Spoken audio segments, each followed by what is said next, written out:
Greetings, I'm Elizabeth Emery, producer and host of Hear Her Sports, the podcast about exceptional female athletes and women in sports. Today my guest is Alison Tetrick, longtime professional road cyclist who just this year started racing gravel grinders, and she's proven herself to be the new queen of gravel, winning Dirty Kansas, Gravel Worlds, and Rebecca's Private Idaho. If you want to find links to any of these races that Alison talks about, go to the episode notes on hearhersports.com. Before we get going, I want to take a quick minute to say if you like this podcast, please donate. You can do so by going to the hearhersports.com donate page. Alison Tetrick is a professional cyclist currently racing for the Silence Pro Cycling Team. She didn't start riding bikes until much later in life. We do talk about that and how she got started. We talk about growing up as a sporty kid in a family focused on sports for life and how that gave her the confidence to sign up for the 200-mile Dirty Kansas, even though she had never ridden more than 125 miles. We also talk about the value of mentoring and how that relates to confidence, and some nitty-gritty about riding on gravel. I particularly love how Alison articulates for me the value of sport and how riding a bike or running or whatever it is helps ward off our own crazy demons. Alison is also actively involved in improving the future of the sport for women and for everyone, serves on the board of directors of the USA Cycling and the board of advisors for the Women's Cycling Association. I'm going to let her give you a rundown of everything she's involved with, so a big welcome to Alison. I'm Alison Tetrick. I race professionally for Silence Pro Cycling. I've been a professional cyclist for 8 years. I was born in Solvang, California, grew up in Redding, California, went to college in Texas, and I'm currently in Petaluma, California. I have raced all over the world. Also, while racing, I've gone to graduate school, have a background in biochemistry, and I currently work with Amgen and with their disease awareness campaigns. Wow, that's a lot of great stuff. I want to start out by asking how you're doing with the fires. Are you in Petaluma right now?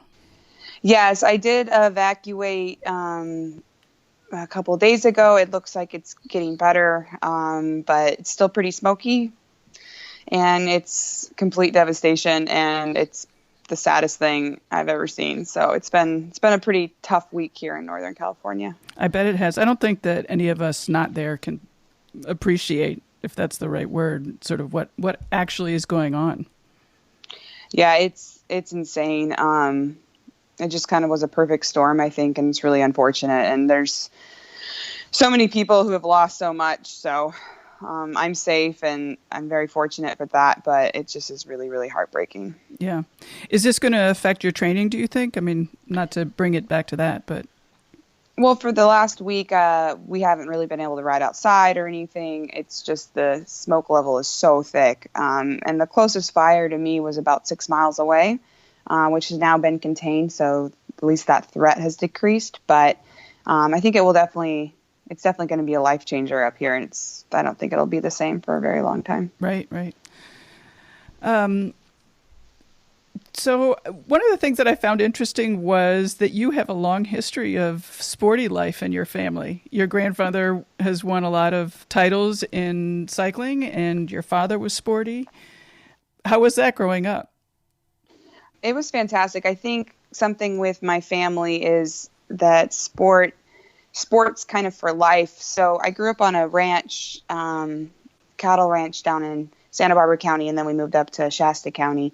And so we didn't necessarily play a ton of organized sports when we were younger because we lived pretty remotely, but we did a lot of activities on the ranch. I have an older sister, and she is my best friend, and we would just go ride horses, go run around. You didn't consider it really sport. You just considered it more playing or just work on the ranch.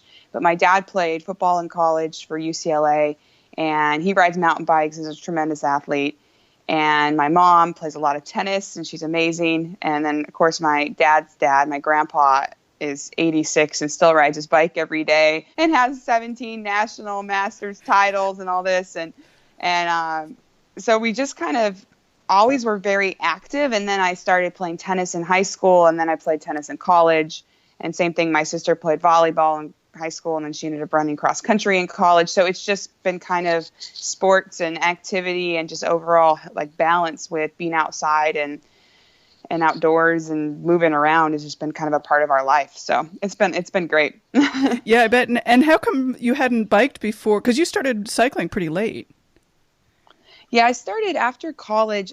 My grandfather used to always say, "Oh, you should ride bikes. You could go to the Olympics. You could do all these things." And I was like, I don't know. I was playing tennis and pretty focused on that. I get very focused on one goal and task at hand. And I was a huge science nerd, so I was really into my studies and playing tennis. And I didn't really connect with the bike yet. I mean, I didn't really grow up in an area, I grew up on this ranch. So, I was riding horses or, running around, but I wasn't necessarily taking my bike down the block to see my friends because it's just not how we live. So to me, it was just kind of foreign. And after college, I was still pretty competitive. And I was working in a lab, science lab for doing chemistry research and drug discovery in Massachusetts. And started running because I had graduated college. I was still kind of feeling competitive and wanted to do stuff. So I started running a lot, and Boston's a really great city for that. So I was running and running and running. And then that only lasts so long, you start needing to cross train. So I was like, well, I'm going to sign up for a triathlon. I bought a bike and signed up for a half Ironman, and I took the bike to Colorado, and I surprised my grandpa. He was doing a local race, and I drove from Texas to Colorado with my new bike that I didn't really know how to ride. And he's at his bike race, and I ride up next to him. I'm like, hey, Grampy, look what I got. And he just, I came from 2,000 miles away with my bike to surprise him that I had actually bought a bike. And he was so surprised and excited. And did he say what took you so long? Yeah, he was like, all right. Well, then he realized. So then I stayed with them for a couple weeks or whatever and visited. And he was doing another race, of course, and a hill climb in Colorado. And he took me to this hill climb. Oh, Allie, you'll do great. I didn't even know how to clip into the pedals. I was just a disaster, but he had so much fun with that. And then it turns out the bike was pretty good. I did a couple races. I won a couple triathlons, but mainly due to the cycling effort. And I did a couple local races in the Bay Area and California, and moved back to California. And I really excelled. And I got invited to a talent ID camp at USA Cycling at the Olympic Training Center. I got a pro contract in 2 months, and I was racing in Europe on the national team within 2 months of starting to ride a bike. So I just kind of jumped full in, and it turns out I am pretty good at riding a bike. So I guess it just kind of found me in a weird way, but I like that it took a while. I mean, I think I did start riding late, and you, as a professional cyclist, you do benefit from riding for many years due to skills and just kind of natural tenacity on the bike. I have a lot of raw power, but just lack the years and years of the experience of that. But I think I've experienced other things, and working and playing team sports, and being able to be an NCAA athlete, and do all this fun things in other sports like riding horses or swimming and all these other things I've done. To find the bike now is great. Now I'm not giving up that bike anytime soon, though. I'm definitely now a cyclist for life. But right. I have experienced a lot of other sports, which I think has been really beneficial and kind of to my overall mentality in the sport now. Sure. But how, I know a lot of women in the Peloton, don't like to see really strong women that don't really know about cycling come into the Peloton. So how did you learn how to, ride with a group and get those skills that you were talking about? I really benefited my first year as a professional. I was on Team TIPCO, and this team was the best team in the nation at the time. And it had, double national champion Brooke Miller. It had Amber Reyes at the time. Amber Reyes, who's still racing, and she does incredible things with mentoring female athletes. Meredith Miller was on the team. Lauren Tamayo, Olympic silver medalist. This team was so stacked with really experienced but confident women, and they mentored me and taught me so much in my first 2 years racing.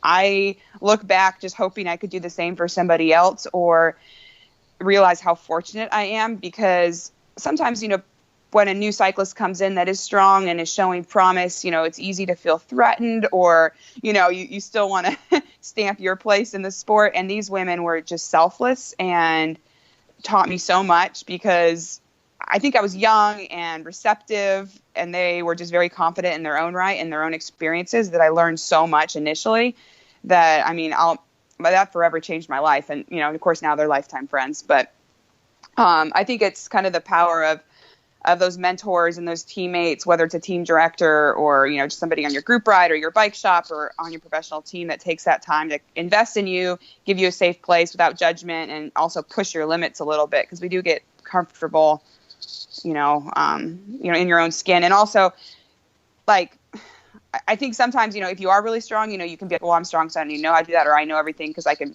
beat you up this climb. But there's so much more to cycling than just raw power up a climb or in a time trial or whatever. I mean, you have to, there's a ton of other things you need to know as a professional that can help your overall success. Hats off to them. I think that's great that they were willing to do that, because you're right. It's not everyone is willing to do that. And not every team is as strong as what you were talking about. I mean, mentally and sort of in confidence. Yeah, I think it was because they were so confident and experienced. And I mean, my role on the team was just to be the development new rider. And it, no, I don't get it at that time. You don't get to do every race you want to do, because you have to make the roster and you have to do all these things. But when I did, they would not put pressure on me, but still put just enough pressure that I was constantly getting better, and not let you have the cop out. Oh, I'm new, I didn't know that. Well, now you know that, so you don't do that again. It was some right. It was some tough love for sure. But I mean, it wasn't like hazing or anything, but I definitely had to do a lot of things, like, funny things, like in the race, they would be like, oh, Allie, go do this. And I'd be like, okay, I'll go do that, and then they'd be, hey, look what we can do now, and I would do everything. I'd go get bottles. I would go, oh, I remember giving a bottle, like, well, I didn't ask for water. I asked for electrolyte, go get me electrolyte. And I have to go back to the car and get electrolyte. And then they'd be like, this one's a little warm. Can you go get a colder one? Stuff like that. And I was just so eager and excited to be there. And now they go, I can't believe you did all that stuff. And I go, well, I loved you guys. And I wanted to prove to you that I was willing to, work and do my thing. So I think I did plenty of dishes too, I think that sounds like hazing. Yeah.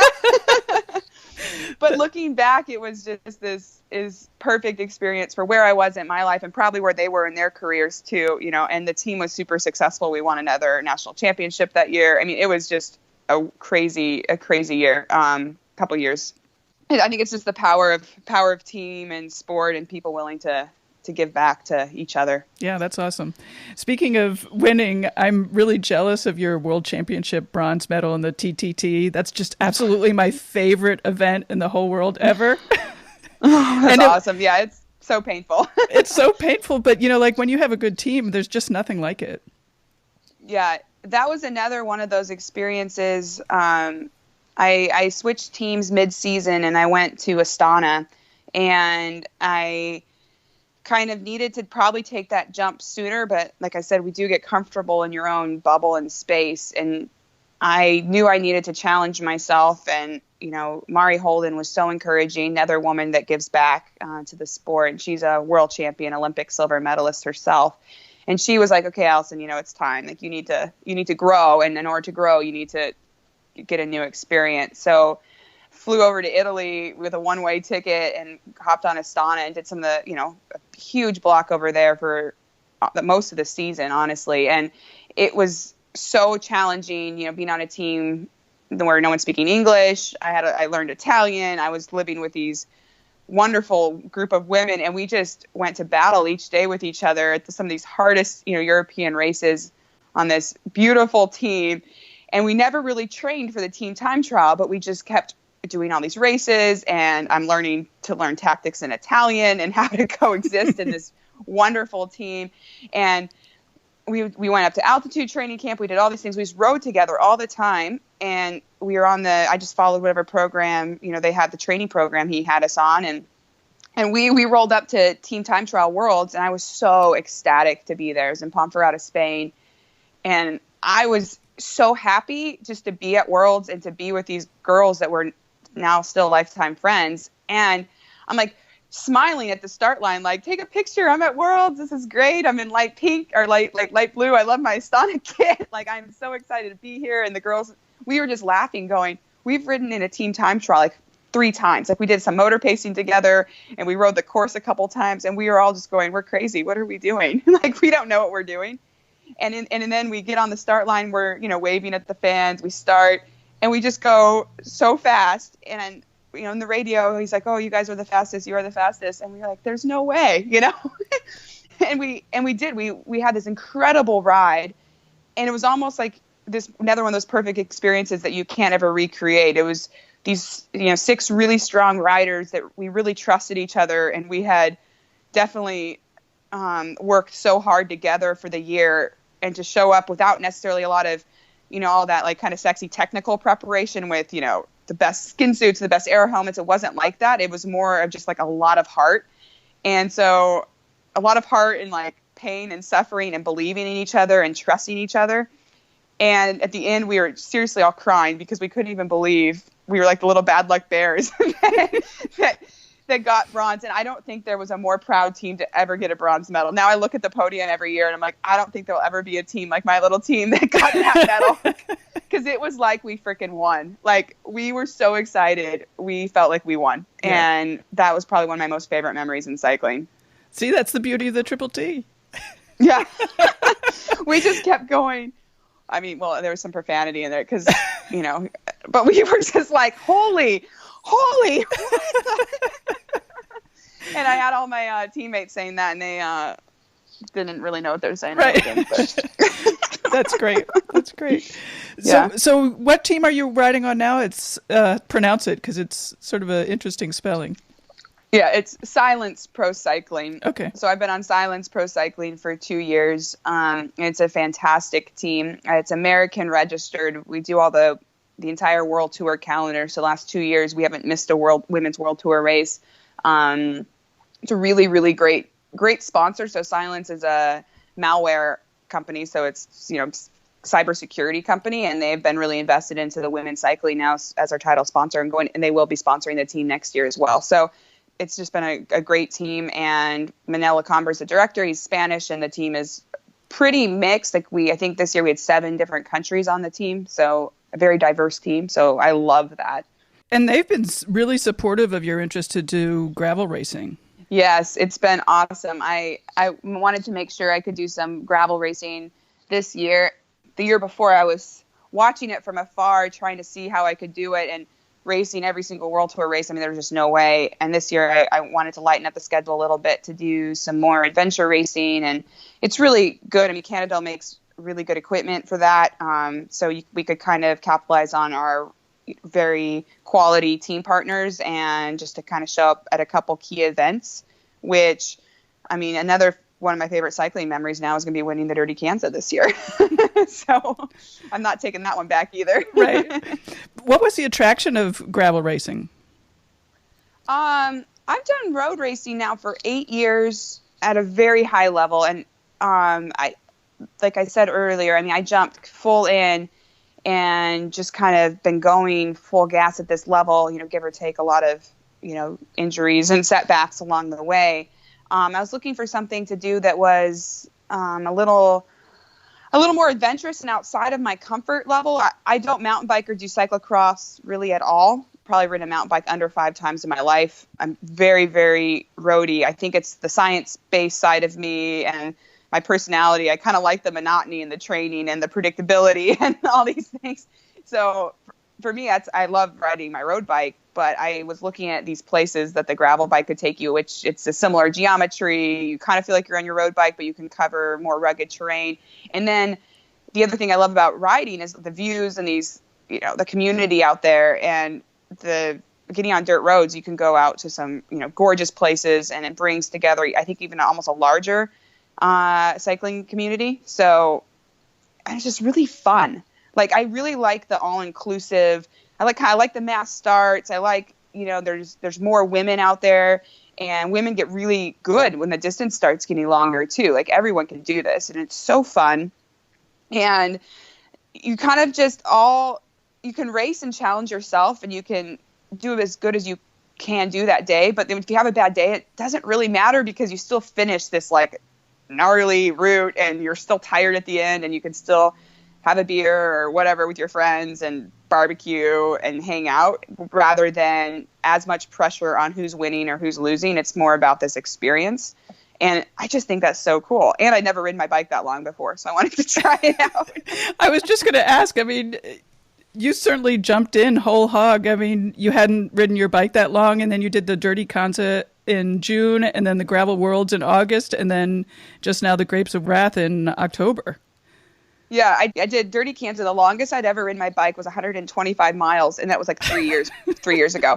And I was like, oh, for sure I'll be fine. And people were asking me, how did you train? I was like, I don't know. I did tour of the California and Pan American Championships. I don't know.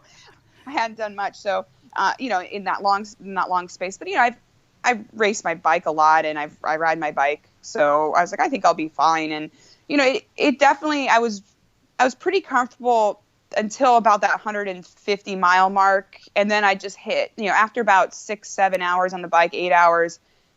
That's, I think, at the Dirty Kanza where it gets just real. Like, it's just a whole new space of where you're at and what's going on. And then I went to Gravel Worlds, and I won Gravel Worlds, and it was so fun. Different terrain, then you learn too, like gravel racing, like the type of rock is all different, the type of gravel, the type of field, the tactics. I mean, everything is different. And then I had to go to Rebecca's Private Idaho, because Rebecca is who encouraged me to get into gravel racing, and we share the same coach, Rebecca Rush. And so I went to her event and did the stage race. So I did a gravel stage race, which was more taxing than I had imagined, because I do world tour stage racing. I was like, oh yeah, I'm fine. I know how to stage race.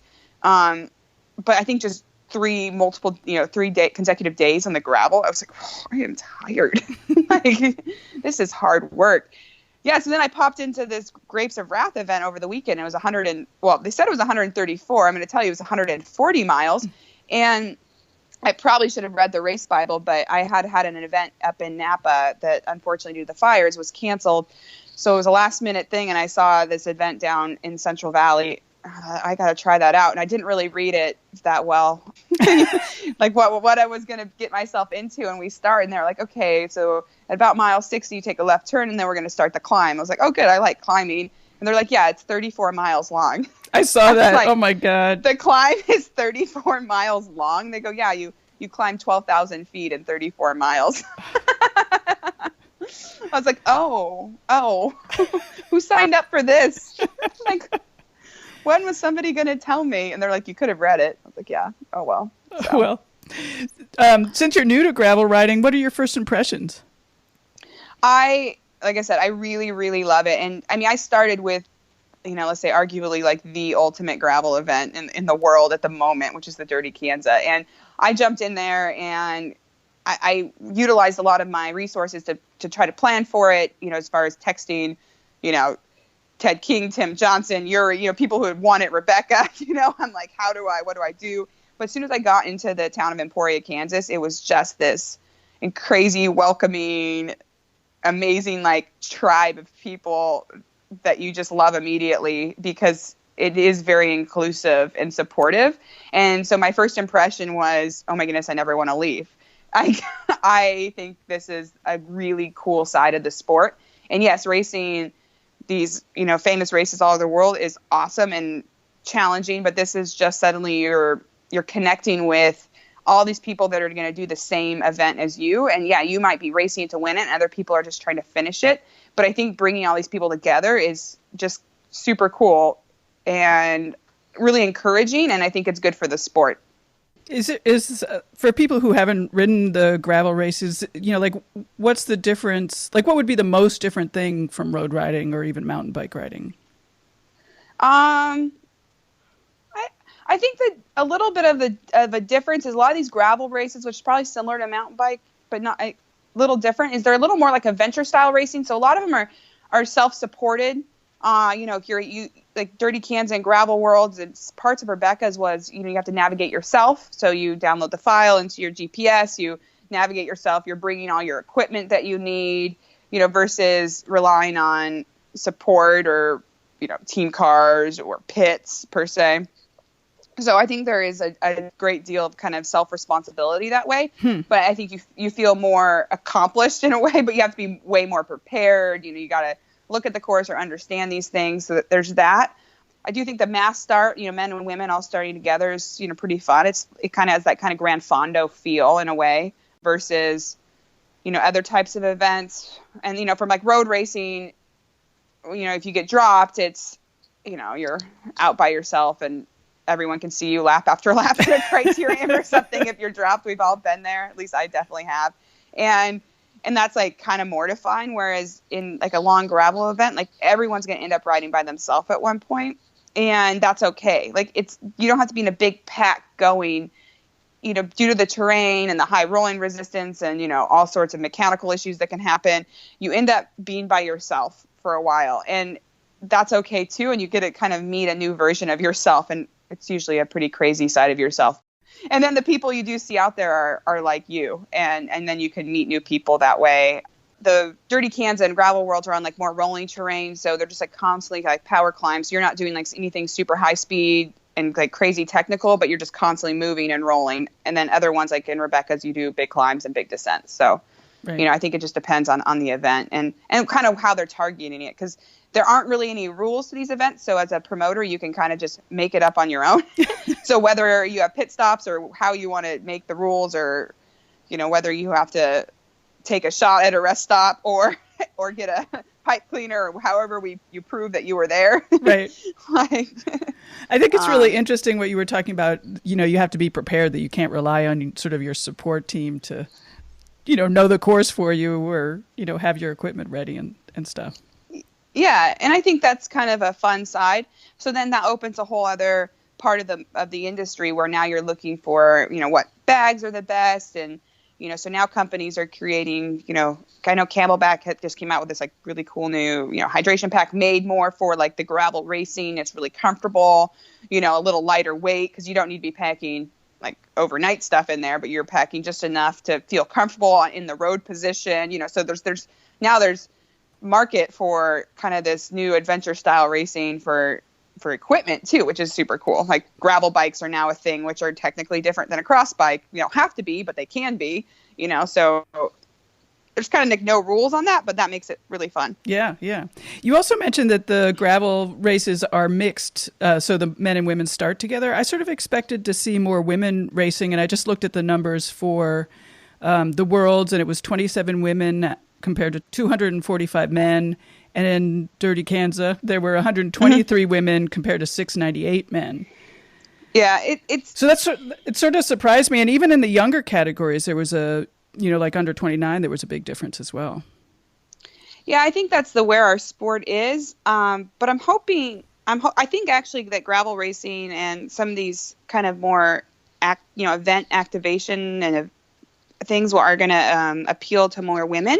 And I think it's growing. But it is the nature of the sport. And so, constantly thinking about ways to get more women involved. And I know the Dirty Kansas did this really great push, 200 women, 200 miles. And I do think they ended up getting 200 women to sign up for the Dirty Kansas 200. They did do that initiative, but it still is not, obviously 50% women or anything like that. But it's just, how do we create a safe place and the right environment to appeal to these women, because they're out riding their bikes, but sometimes it's hard to commit to these events. I think there's, a lot of obligations and a lot of balance going on.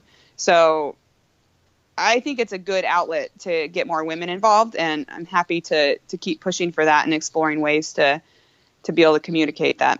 Yeah, it's such an appealing race style, I think.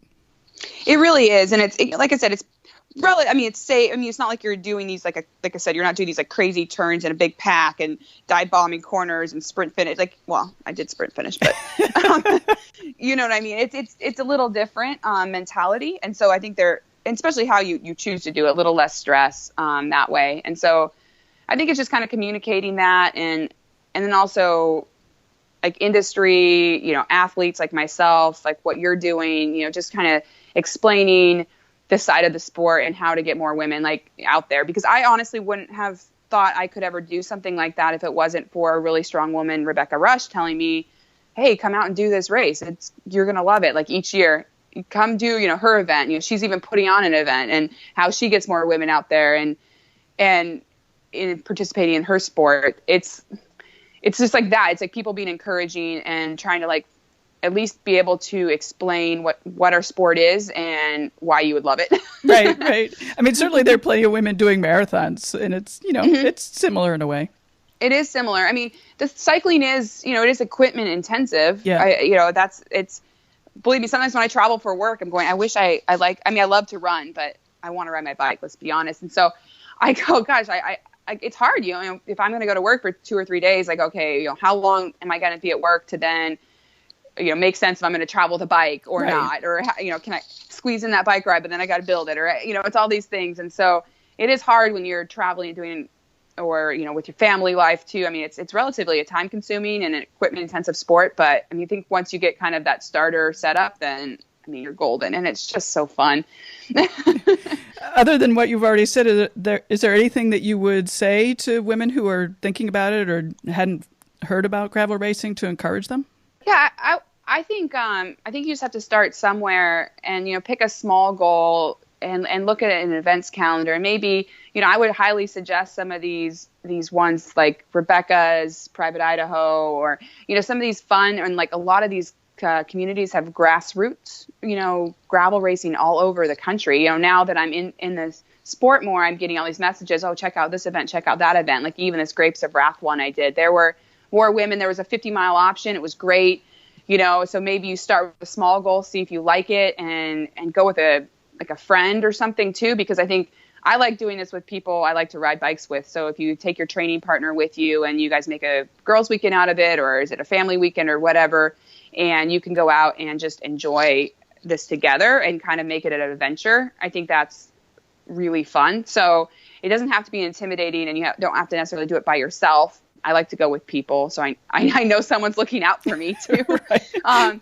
But also, like, I think sometimes I couldn't even tell, but like if you go on the calendar of your local community and to see what's there, because sometimes these events are even, less intimidating because they're under 100 people are even there. So you're not in this massive 2,000 people doing this, sold out event. You're doing kind of just a local, more low key gravel event. And then you're going to know more people. You're closer to home. It's easier to travel to, and just to go out and try it, and just to see what you think. Yeah. And they're not all 200 miles. As you said, No. There are plenty that are shorter.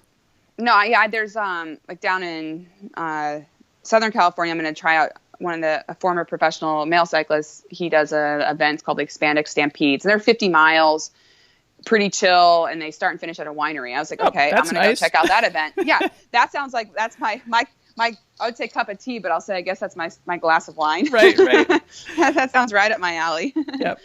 Hey, so we talked a little bit about women, and you were one of the founding members of Women's Cycling Association. Are you still involved?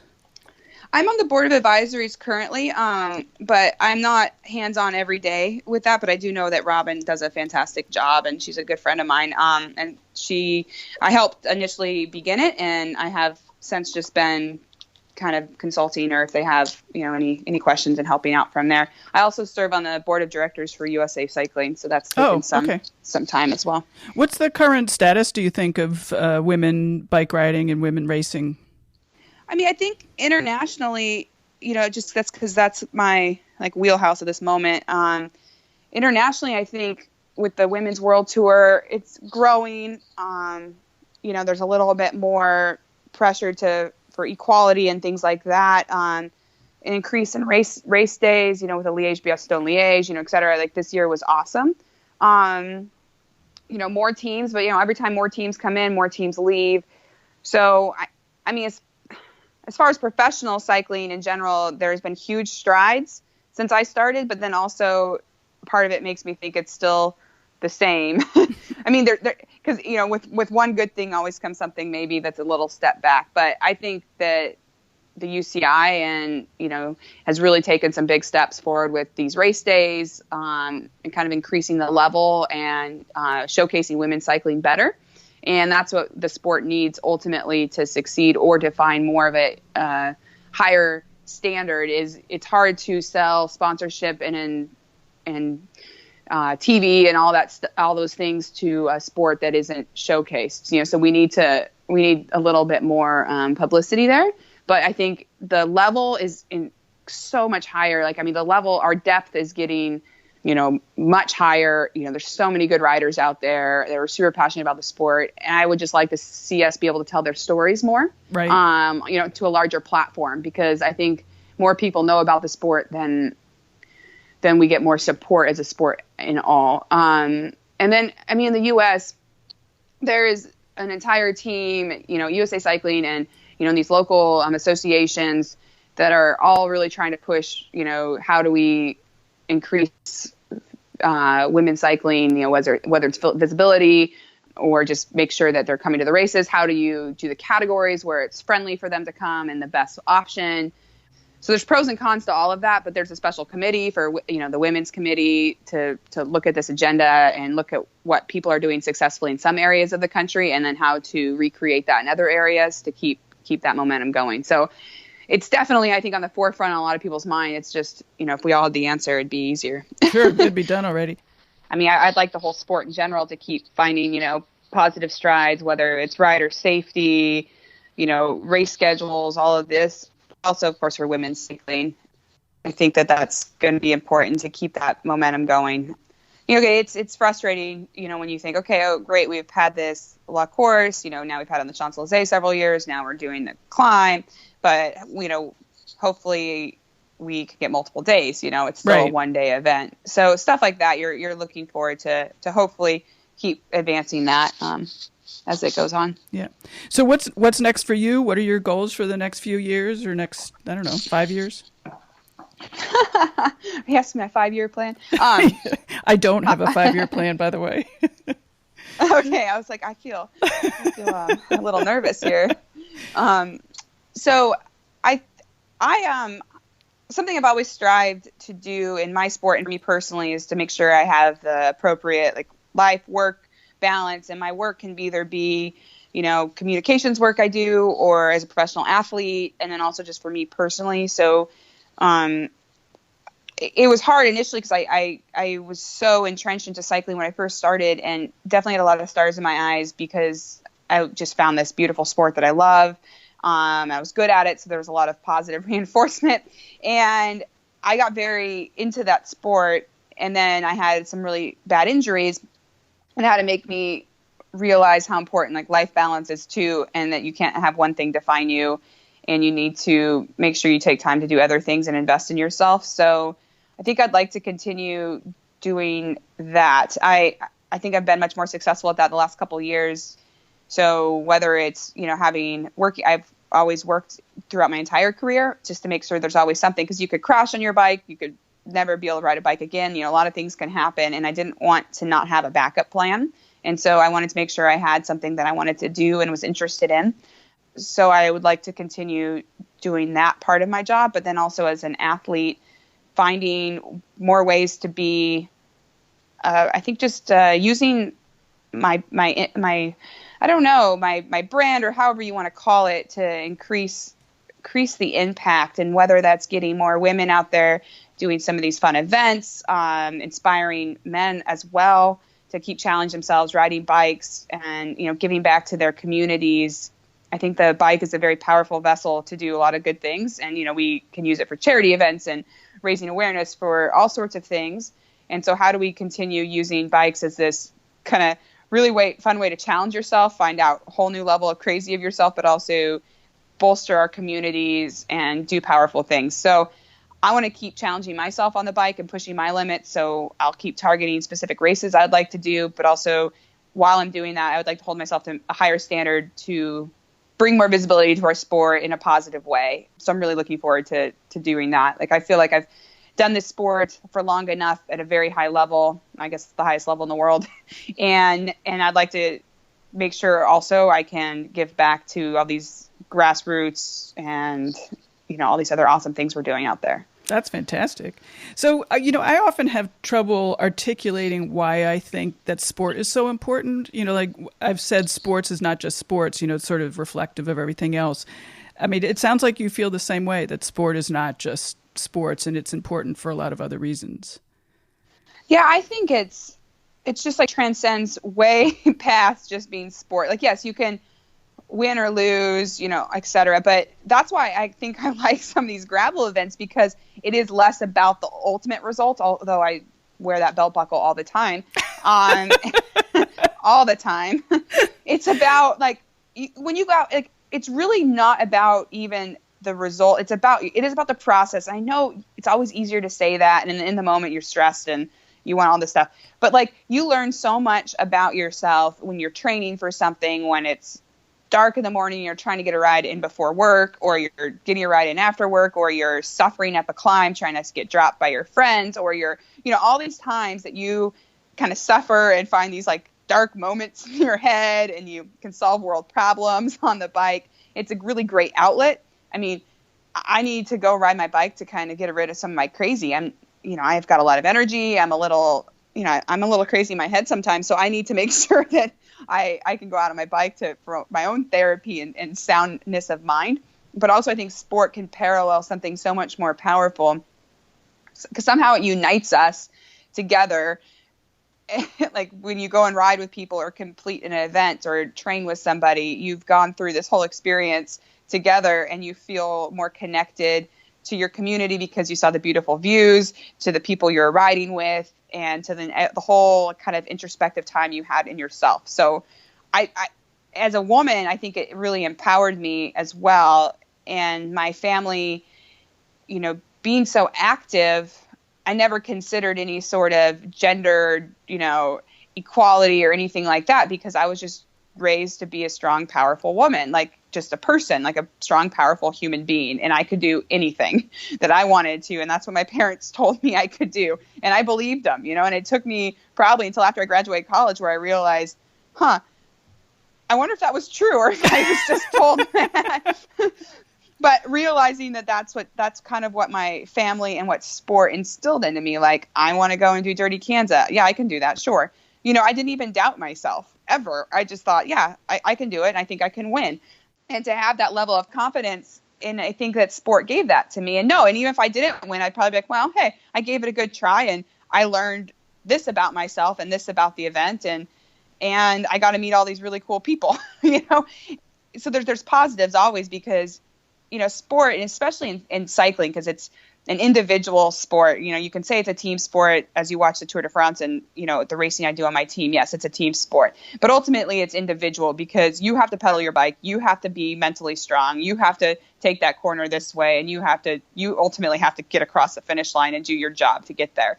So you learn so much about yourself that way. And so really, yes, there's a race against you and 2,000 other people, but there's also a race just against yourself. And then you always win, because there's a winner and a loser. And if you're racing against yourself, like, somebody's going to win. So ultimately you do learn something.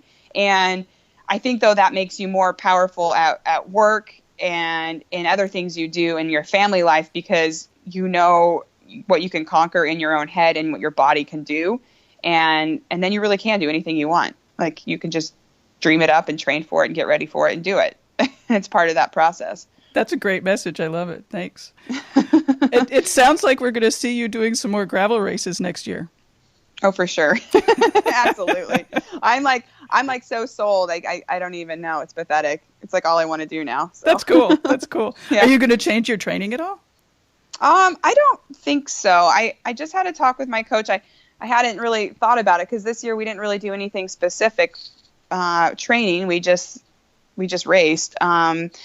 So, I mean, I think normally this time of year, maybe I would have been taking an off season or something, but the weather's so nice, and, there was just a 140-mile option. Like, I'm going to probably try to just embrace more of these events and go to more of them and to check it out as well. And just because I enjoy it. And when I have fun, I go harder, because you're not thinking about the pain. Yeah, you're not thinking about the pain as much, because you're around a bunch of cool people and, great venues. So I'll probably just do maybe even a little more events and a little less focused training. But I think with that is going to come some reward as well. Because if you have fun, like I said, a little bit of fun without the pressure, sometimes you can really dig out some crazy efforts. Yep. So just some wrap up questions. What's your favorite recipe? Favorite recipe? For what? For whatever you like. Or you could, what's your favorite post-ride meal? What's your favorite food? Like, I love all foods. So, I have a really great recipe from my mom, which I think is from my grandma. We make some good homemade buttermilk pancakes. And since I was born in Solvang, pancakes are like Danish pancakes, so they're thin. Oh, so I love those.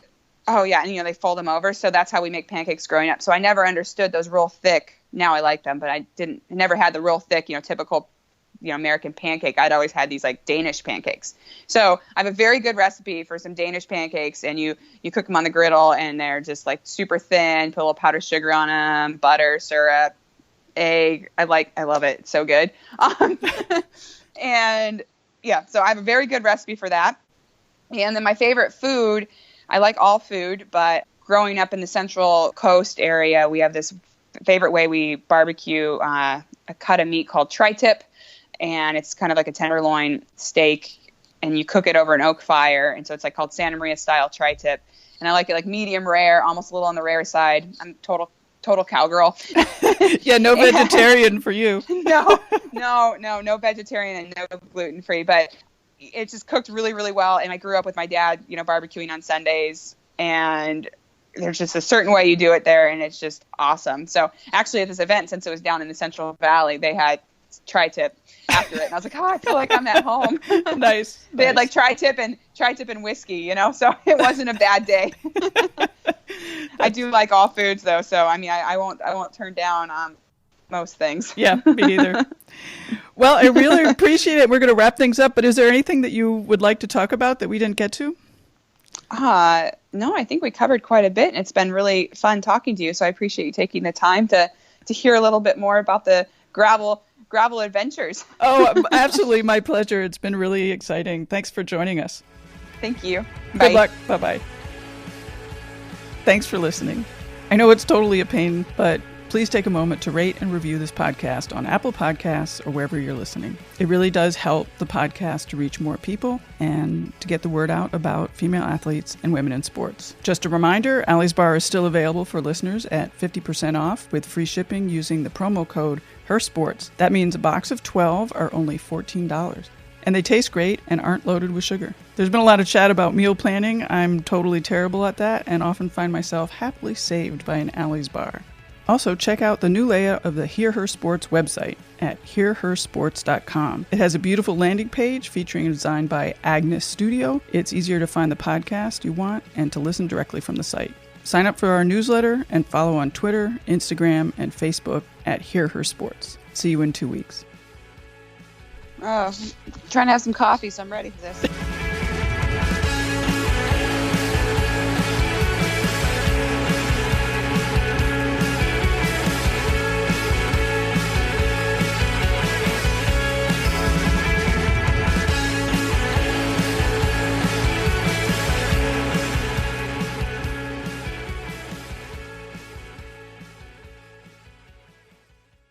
Have you ever wanted to know how to win a Formula One Grand Prix? I mean, really know. Know about the driver tactics from the cockpit, the strategy calls from the pit wall, and even the mind games in the paddock. There's a lot more that goes into winning a Grand Prix than just 90 minutes of racing. So every week on the F1 Strategy Report, we're taking a deep dive into the decisions that shape every result. Hey there, my name is Michael Laminato, and every week I'm joined by an expert guest from the paddock to talk through the big calls that won the race and the missteps that resulted in bitter defeat. Before every race, we'll look back at the previous year's result and consult the current form guide, and we'll be in your feed after every Grand Prix dissecting the outcome and what it means for the championship. So for your regular hit of Formula One analysis, subscribe to the F1 Strategy Report wherever you get your favourite podcasts. The Strategy Report is a Beer Mogul podcast on the Evergreen Podcasts network.